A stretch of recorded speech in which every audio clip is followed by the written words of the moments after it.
एक समय की बात है, एक जंगल में एक सांप रहता था। सांप जंगल के छोटे मोटे जानवरों जैसे चूहा, मेंढक, छिपकली, गिलहरी, पक्षियों के अंडों को खाकर बहुत बड़ा और मोटा हो गया था।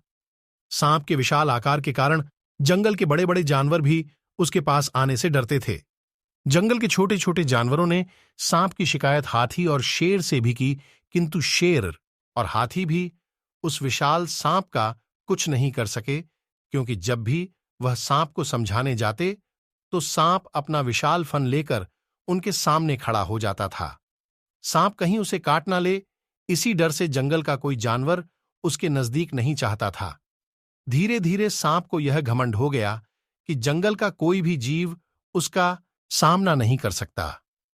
सांप ने सोचा कि जब जंगल का राजा शेर ही मुझसे डरता है, तो क्यों ना मैं भी एक राजा की तरह किसी विशाल घर में रहूं। यह सोचकर सांप एक विशाल बरगद के पेड़ के बिल में रहने लगा। सांप के आने से डर के कारण बरगद में रहने वाले सभी जीव जंतु और पक्षी उस पेड़ को छोड़कर चले गए। बरगद के पेड़ के पास ही चींटियों की बांबी थी।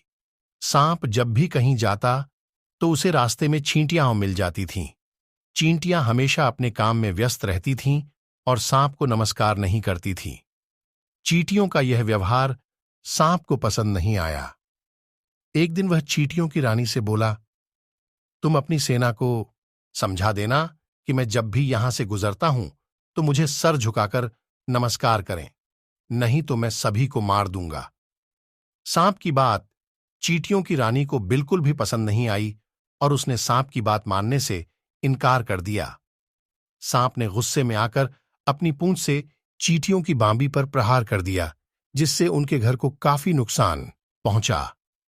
सांप के इस व्यवहार से सभी चींटियां बहुत अधिक क्रोधित हो गईं और उन्होंने एक साथ मिलकर सांप पर हमला कर दिया।